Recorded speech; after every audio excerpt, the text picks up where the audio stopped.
My mother always avoided talking about my father. She said he abandoned us, but I never believed her. One day, I found an old letter hidden at the bottom of a trunk. On it, the name she had always refused to say was written.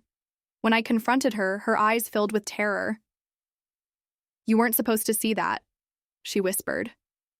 But it was too late. The next day, someone had ransacked my house, and the letter was gone. Since I was a child, I knew something was wrong. My mother avoided talking about my father as if even his name were poison. I grew up hearing the same story. He left us without looking back. But something about the way she said it never convinced me. She didn't seem resentful or angry. It was fear. A fear disguised as silence. Whenever I asked, her eyes darkened. Her voice trembled for a brief moment before she regained control. "He's gone, and it's better if we don't talk about it." I tried to insist, but it was useless. The subject closed like a door locked with 1,000 bolts. Years passed, and his absence became a ghost in my life. While my classmates talked about their fathers, I made up stories so I wouldn't feel different. "He died in an accident," I would say sometimes. "He was a traveler who never came back." I invented at others. But deep down, all I wanted was to know the truth. I knew my mother was hiding something. But what?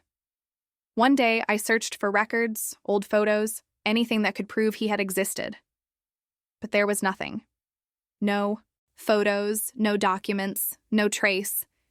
It was as if he had never been there. Until that rainy afternoon when everything changed. I was organizing some boxes in the attic when an old wooden trunk caught my attention. It was different from the others, locked with a rusty padlock. My mother had never mentioned that trunk, but something told me that what I was looking for was inside. I ran my fingers along the edges of the lid until I noticed a false bottom. My heart pounded. I could hardly believe what I was feeling. An aged envelope, hidden there like a secret buried in time. My eyes darted to the sender. My breath stopped. The name my mother had spent her life avoiding was written there. My fingers trembled as I opened the letter.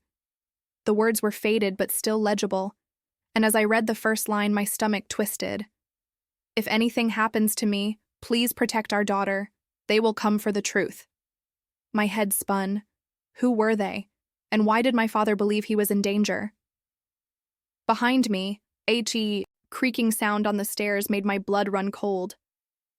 I turned slowly and found my mother standing in the doorway. Her face was pale, her eyes wide with terror. She gripped the doorknob so tightly that her knuckles turned white. For a long moment, neither of us spoke. Then, in a trembling whisper, she finally broke the silence. "You weren't supposed to see that." And in that instant, I knew. My life would never be the same. The silence between my mother and me lasted only a few seconds, but it felt like an eternity. She remained frozen in the attic doorway, pale as a ghost. I clutched the letter tightly, feeling my heart hammer against my chest. "Who are they?" My voice came out weaker than I wanted. She took a deep breath, squeezed her eyes shut, and ran her hands over her face, as if trying to wake from a nightmare. Then, she stepped forward and yanked the letter from my hands in a sharp motion. "Forget you ever saw this," she whispered, almost pleading. But it was too late. "I deserve to know the truth." My voice rose. "My father, he didn't abandon us, did he?" She froze. She didn't confirm it. She didn't deny it. She simply closed her eyes, as if my words were a blade cutting through something she was desperately trying to keep whole. I had never seen her like that. Afraid. Vulnerable. "You don't understand," she murmured. "It's better this way." Then she turned and rushed out of the attic, taking the letter with her. My whole body trembled.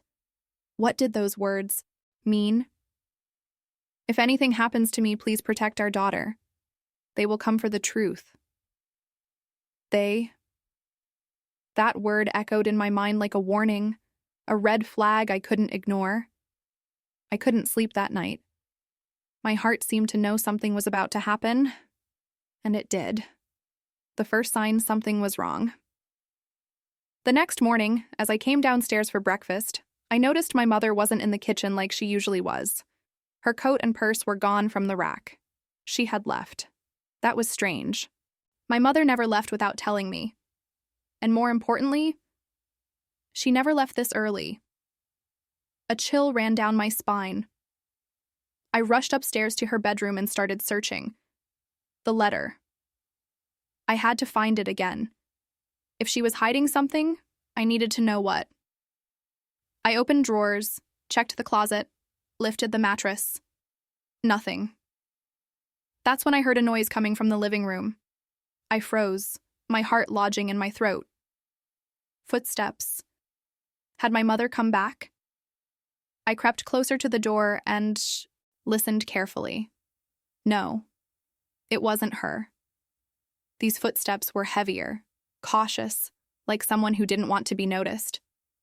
My breath caught in my chest. Someone was inside my house. My first instinct was to run to the bathroom and lock myself in, but my curiosity overpowered my fear. Slowly, I tiptoed down the hallway and peeked around the corner. The living room was a mess. Drawers had been pulled open, picture frames overturned, the couches shifted out of place, as if someone had been searching for something specific. The letter? My entire body went cold. Someone knew I had found it. And now, it was gone. My body froze. The living room was unrecognizable. Drawers overturned, cushions scattered across the floor. The picture frames my mother cherished now shattered in the corner. Whoever had been here wasn't looking to steal anything. They were searching for something. And I knew exactly what it was. My heart pounded so loudly I could barely hear my own thoughts. My first instinct was to run, to get out of the house, to scream for help. But then an even more terrifying thought struck me. What if they were still here? My breath grew shallow. I swallowed hard and strained to hear any sound. Nothing. And yet, every shadow in the house seemed to move. Every dark corner felt like it was hiding a pair of eyes watching me. Slowly, I stepped into the living room and crouched near the cabinet where my mother kept important documents. The last time I saw that letter, it was in her hands. Had she managed to hide it somewhere else before she disappeared? But when I opened the drawer, everything was a mess. Torn papers, opened envelopes. The letter was gone. They had taken it. My heart sank. What did this mean? Who were these people? And worse, what had they done to my mother? With trembling hands, I grabbed my phone and dialed her number. The call went straight to voicemail. I tried again. Nothing. Suddenly, a noise outside made me jump. I rushed to the window and carefully pulled the curtain aside. A black car was parked across the street, tinted windows, engine running. I stood there, frozen, watching. The passenger door opened and a tall man stepped out. He was dressed in a dark suit, his posture rigid, like someone used to intimidation. He looked directly at my house. I dropped down instantly, holding my breath. They were still here. My entire body trembled. Who were these people? What did they want? And most importantly, what did my father know that made them a target? The letter was gone. My mother had vanished. And now I was the only one left. If I didn't uncover the truth soon, I might be next. I hid behind the curtain, my heart hammering in my chest. The man in the suit was still there, standing motionless, staring directly at my house.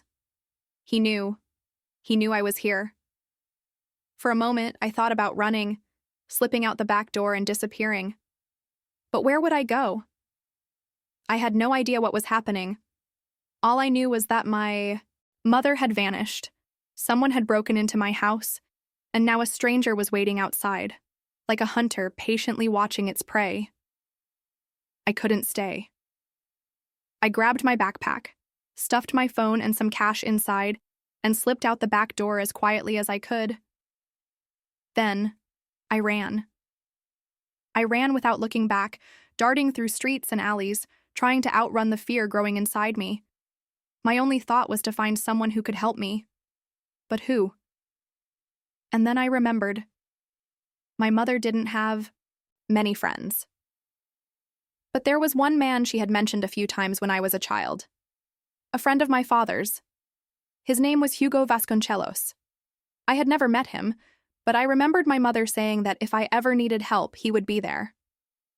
The only clue I had was an old address I once saw on a piece of paper in her drawer. I had no idea if he still lived there, but it was my only option. With shaky hands, I got on a bus and followed the route, my pulse racing faster than the passing time. By the time I stepped off at the final stop, night had already fallen. The neighborhood was old, with narrow streets and aging houses. I walked hesitantly to house number 87 and pressed the doorbell. Silence stretched for long seconds. Then the door creaked open and a man appeared. He was older than I had imagined, gray-haired, his eyes tired. But when he saw me, his expression changed. He recognized me. "My God," he whispered. "You're Luis's daughter." Hearing my father's name spoken by someone else for the first time felt like a punch to the gut. Before I could respond, Hugo pulled me inside and quickly shut the door, glancing out the window as if expecting someone to be following me. "You shouldn't be here," he said, his voice low and tense. "My mother is missing," my voice cracked. "Someone broke into our house. They took the letter." His eyes widened. "What letter?" I swallowed hard. "One my father wrote. He said that if anything happened to him, my mother should protect me." He mentioned them. Who are they? Hugo's face went pale. He ran a hand over his face and let out a deep sigh, as if trying to decide what to do. "Your father never abandoned you." His eyes met mine. "He was murdered." The floor seemed to disappear beneath my feet. My father was dead. And my mother knew. But why? By who? Hugo hesitated. Then he said something that made the air leave my lungs. "Your father uncovered something that was never supposed to be revealed. And now they think you know too." The silence between Hugo and me was suffocating. My father murdered, my mother missing. And now I was being hunted. I swallowed hard, trying to keep my voice steady. "What did he uncover? What do they think I know?" Hugo looked at me as if he was battling memories he wished he could forget. He ran a hand through his graying hair and let out a deep sigh, choosing his words carefully. "Your father was an investigative journalist, but one day he got involved in something he shouldn't have. A story about a very powerful group. They were tied to corruption, information trafficking, and assassinations." My stomach twisted. "Who are they?" Hugo glanced toward the window before continuing, as if making sure no one was listening. "Wealthy people. Influential. The kind of people who don't tolerate being exposed. Your father found proof of something big, something that could bring a lot of powerful people down. And before he could publish the report, he told me that if anything happened to him, your mother had to hide you, to protect you." My mind was spinning. "So, my mother lied to me this whole time?" Hugo sighed. "She did it to keep you alive. If they had known you were searching for the truth, they would have found you long ago." My head throbbed. Nothing I believed was real. My father never abandoned us. My mother had hidden the truth out of fear. And now, the same men who killed him were after me. "The letter," I murmured. "They took it, didn't they?" "Yes," Hugo confirmed. "If they took it, that means they know you saw it." A shiver ran down my spine. "So what do I do now?" Hugo was silent for a moment. Then he walked over to a locked cabinet and pulled out an envelope. "Your father left this with me in case you ever needed to know the truth." My hands trembled as I took the envelope.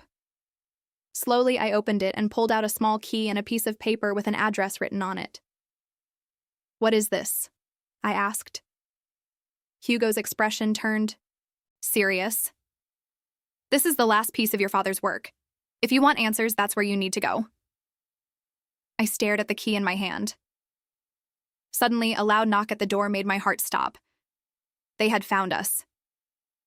Hugo's eyes filled with urgency. "Run!" I didn't think twice. I grabbed my backpack and bolted out the back door. The night was cold, the wind slicing against my skin, but I couldn't stop. I ran. I ran without looking back. Now I knew the truth, and it could get me killed.